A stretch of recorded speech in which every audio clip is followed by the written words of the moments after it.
अस्सलामु अलैकुम। Welcome to देसी क्लिनिक। उम्मीद करता हूँ आप सब लोग खैरियत से होंगे।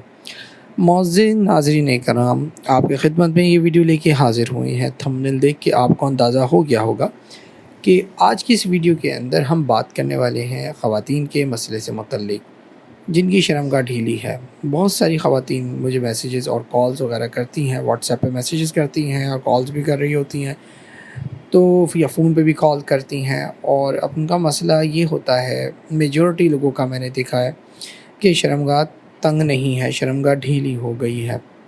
अब बहुत सी लड़कियां जो हैं वो गैर शादीशुदा हैं और उनकी शादी होने वाली है, और वो इसको लेके बहुत परेशान हैं कि हम क्या करें कि शादी की पहली रात को अगर हमारा खून ना निकला तो हमें तलाक हो जाएगी। हमारे बॉयफ्रेंड ने हमारे साथ सेक्स किया, हमारे मंगेतर ने सेक्स किया, मंगनी टूट गई, बॉयफ्रेंड ने सेक्स किया, बॉयफ्रेंड छोड़ के चला गया, शादी कहीं और हो रहा है, घर वाले नहीं मान रहे, अब शादी कहीं और हो रही है। अब सब्सक्राइब करें देसी क्लिनिक को और साथ वाले बेल आइकन पे लाजमी क्लिक करें ताकि आपको हमारी हर आने वाली न्यू वीडियो की अपडेट सबसे पहले मिल सके। अब जिस जगह भी आपकी शादी हो रही है वहाँ पे आप ये साबित करना चाहती हैं कि आप कुंवारी हैं, आपने आज से पहले कभी हमबिस्तरी नहीं करी, इन मसलों का हल मौजूद है। तो आपको घबराने की या फ़िक्रमंद होने की ज़रूरत नहीं है। आप बिला खौफ व ख़तर और एतमाद के साथ जो है इन मसाइल के हल के लिए हमारे देसी क्लिनिक चैनल पर रब्ता कर सकते हैं। खैर, मैं आपको इस मसले से मुतल्लिक़ कुछ चीज़ें बता दूँ, वो ये कि आप इस मसले को हल कैसे कर सकते हैं कि बहुत सारे नुस्ख़ा जात मौजूद हैं, लेकिन जो लोग ये समझते हैं कि उन नुस्ख़ों से हमारा ये मसला हल हो जाएगा, तो मैं यहाँ पे आपको बता दूँ कि शादीशुदा औरत अगर वो नुस्ख़ा इस्तेमाल करती है या कोई गैर शादीशुदा भी उसे इस्तेमाल करती है, उनको इसके वो फ़ायदे, वो रिज़ल्ट नहीं मिलते जो उनको चाहिए होते हैं। और ख़ुसूसन गैर शादीशुदा लड़की जिसे पहली रात को ब्लीडिंग भी चाहिए और शर्मगाह तंग चाहिए जैसे कि बिल्कुल पहले जैसी हो जाए, तो उसके लिए ज़रूरी है कि वो दवा का इस्तेमाल करे। वो कभी भी नुस्खे से या किसी टोटके से हासिल नहीं कर सकती वो रिज़ल्ट। उसके लिए लाज़मी है कि दवा ली जाए और दवा ही इसका हल है। और बहुत सारे लोग सर्जरी कहते हैं कि सर्जरी की जाती है, तो ऐसा बिल्कुल नहीं है। आपको इस हवाले से कोई सर्जरी नहीं होती। हाइमेनोप्लास्टी का नाम लिया जाता है, हाइमेनोप्लास्टी से टाँके लगाए जाते हैं, वो टाँके आपको ब्लीडिंग नहीं करते।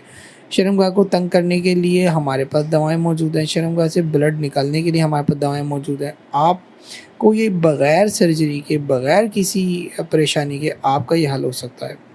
तो ये शादी जो है अक्सर ज़िंदगी में एक दफ़ा ही हो रही होती है, और ये ऐसा मरहला होता है कि जब लड़की दूसरे घर में जाती है तो वहाँ पे उसकी पाक दामनी का सबूत वो कैसे देती है। लोगों के घरों में रिवाज है कि जी पहली रात को ब्लड निकलेगा तो लड़की पाक दामन है। अगर ऐसा नहीं हुआ तो इसका मतलब ये है कि वो पाक दामन नहीं है और उसने शादी से पहले बदकारी और गलतकारी करी है।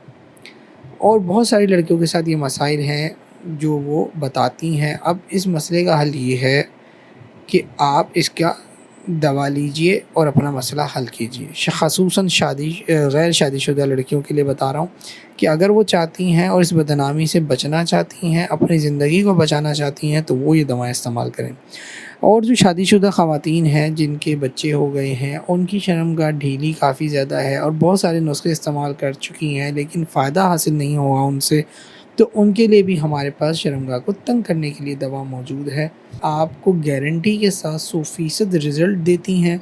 इनका किसी किस्म का कोई साइड इफ़ेक्ट नहीं है। अगर आप इन दवाओं के इस्तेमाल का तरीका जानना चाहते हैं तो ये ऊपर आपके पास आई बटन पे, वीडियो के ऊपर आई बटन आ रहा है आपकी स्क्रीन पे, इस पे क्लिक करके आप इनके लिंक देख सकती हैं, वीडियो को देख सकती हैं जिसके अंदर इनका प्रॉपर तरीक़ेकार इस्तेमाल बताया हुआ है।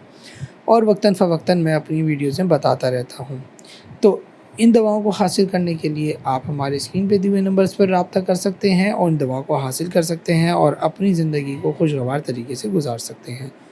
उम्मीद करता हूँ ये वीडियो आपको पसंद आई होगी। इसे ज़्यादा से ज़्यादा शेयर कीजिए ताकि हर ज़रूरतमंद लड़की तक ये वीडियो पहुँच सके। मिलते हैं अगली वीडियो में। अपना बहुत सारा ख्याल रखिएगा, मुझे दुआओं में याद रखिएगा। अल्लाह हाफ़िज़।